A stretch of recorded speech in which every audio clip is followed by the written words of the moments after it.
avait pour but de fournir de meilleures conditions de travail aux femmes.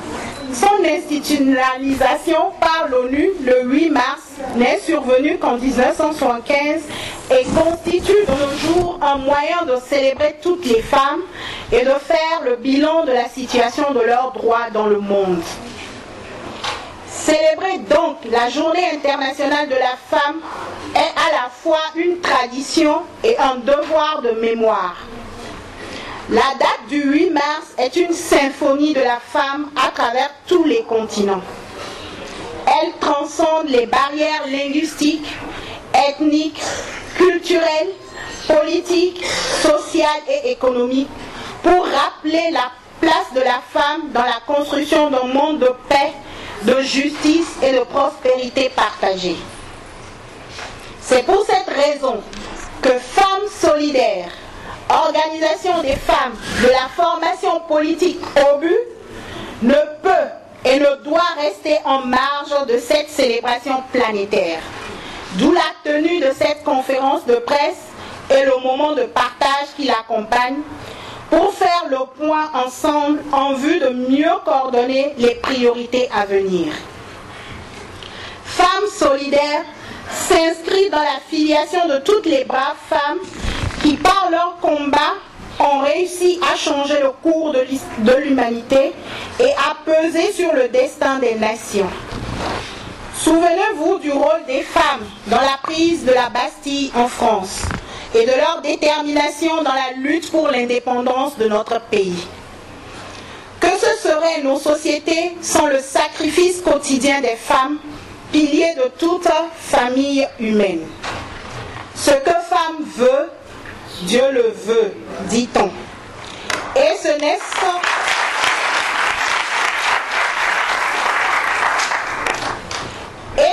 sans raison le surnom « les femmes du possible ». Surnom qui épouse merveilleusement l'engagement de Femmes Solidaires à rendre possible sur la terre de nos aïeux le respect des libertés fondamentales, l'alternance, le changement et la prospérité partagée. Il me paraît judicieux en ce jour de rappeler que c'est en décembre 1977 que l'Assemblée générale de l'Organisation des Nations Unies a adopté une résolution proclamant la Journée des Nations Unies pour les droits de la femme et la paix dans le monde. Il s'agit d'un hommage rendu au combat héroïque mené par les mouvements féministes à travers le monde pour la reconnaissance des droits de la femme et sa pleine participation à la paix et au développement. En prenant cette résolution, les Nations Unies ont pris conscience que sans la reconnaissance des droits de la femme, les aspirations pour l'édification d'un monde de paix, de progrès social et de jouissance des droits de l'homme et des libertés fondamentales seraient vaines. L'égalité entre les femmes et les hommes et la participation active des femmes dans les processus de développement étant considérées comme les conditions préalables à l'édification de la paix et à la sécurité dans le monde. Ainsi, la commémoration de cette journée est une occasion offerte aux hommes, tout comme aux femmes, de se retrouver, de travailler en réseau en vue de l'amélioration des conditions de vie de l'humanité. Cela ne se peut sans le respect des droits de l'homme et des libertés fondamentales, dans le souci de préserver l'égalité entre les hommes et les femmes et le plein épanouissement de ces dernières. Si le thème retenu cette année pour la célébration de la journée du 8 mars est accès et participation des femmes et des filles à l'éducation, à la formation, à la science, à la technologie et à un travail décent, y compris la promotion de l'égalité. C'est ainsi que les Nations Unies ont pris conscience que malgré des progrès enregistrés dans la reconnaissance des droits de la femme, il reste encore beaucoup à faire. Dans le domaine de l'éducation, de la formation, surtout dans les domaines scientifiques et technologiques, pour que la femme soit davantage outillée pour s'assurer un emploi décent et la jouissance effective de ses droits. Prendre des mesures législatives et réglementaires en faveur de l'émancipation de la femme et de la reconnaissance de ses droits, notamment la scolarisation obligatoire de la jeune fille, la fin des discriminations à l'accès à l'emploi, à la santé, au salaire, la parité homme-femme dans la politique, la protection de la femme, etc. Reste une décision de sagesse. Le véritable défi majeur de nos sociétés est de traduire toutes ces belles intentions dans la vie des femmes face aux réticences liées au travers de la tradition et au manque de volonté politique de nos dirigeants.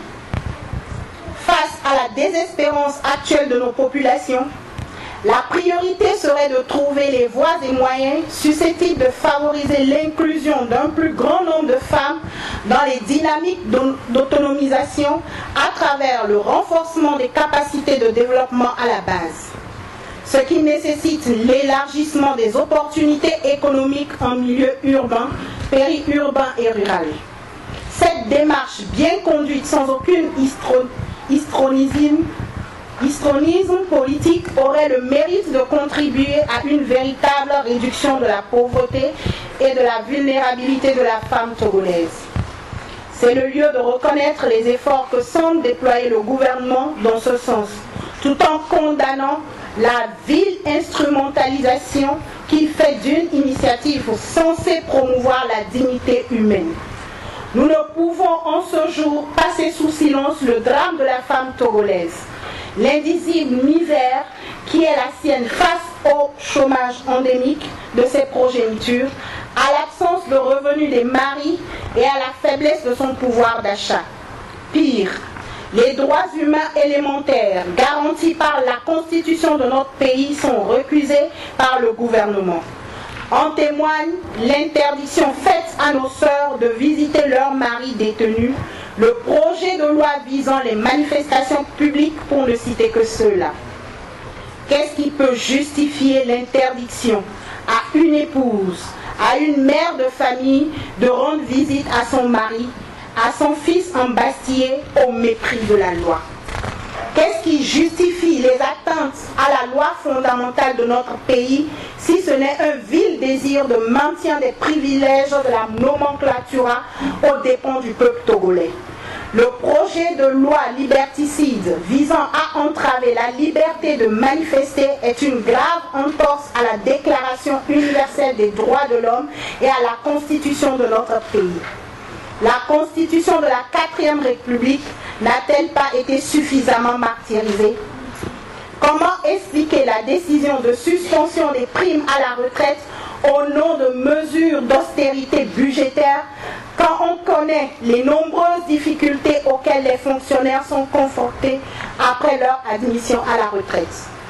Qu'est-ce qui peut justifier qu'au moment où nos époux, nos enfants diplômés sont au chômage et sans aucun revenu, des agents de l'État qui ont atteint l'âge de la retraite soient encore maintenus en activité?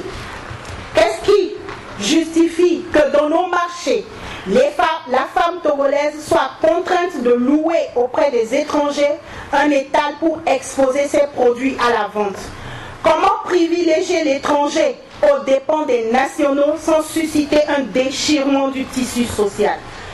Qu'est-ce qui justifie qu'au Togo, une femme meurt toutes les 8 heures suite à une complication liée à la grossesse, à l'accouchement ou aux suites de couches, alors qu'il suffisait de rendre effective la décision de la gratuité de la césarienne? La liste des interrogations suffocantes de la femme togolaise est longue et ce à juste titre.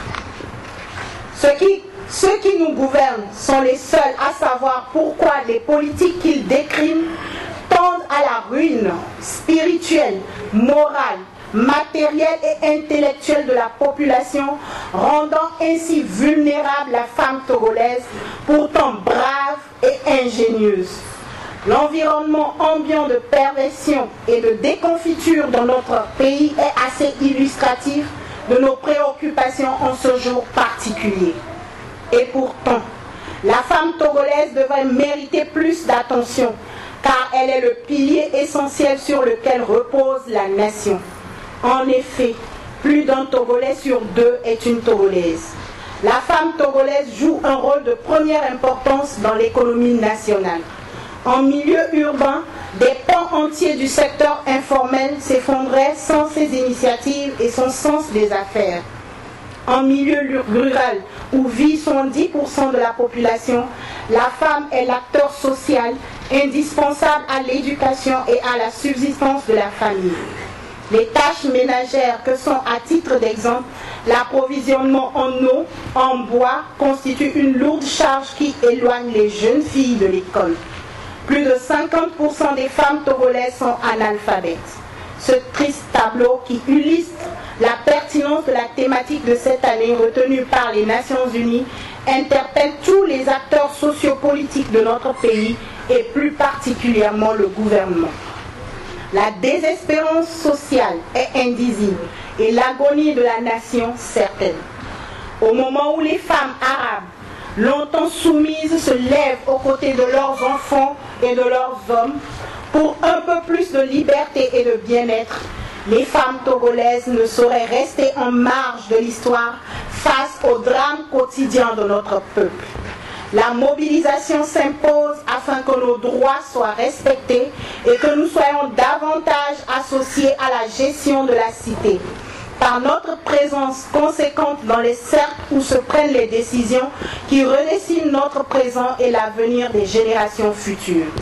C'est la raison pour laquelle, en ce jour symbolique, nous, femmes solidaires, lançons un appel solennel à toutes nos sœurs afin que dans un élan commun, nous engagions l'ultime combat pour le respect des droits humains et constitutionnels, la vérité des urnes, la vérité des comptes publics et la prospérité partagée en vue d'un meilleur vivre ensemble au Togo. Nous engagerons des actions hardies sur le terrain dans les prochains jours pour sensibiliser la femme togolaise sur ses droits et la manière de les défendre sans complexe dans notre société, gravement marquée du sceau de l'injustice et de la violence récurrente faite à la femme togolaise dans les compartiments variés de sa vie.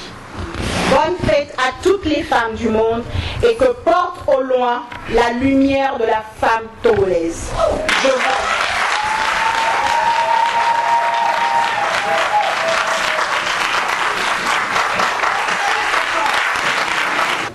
Je suis là, les sacs.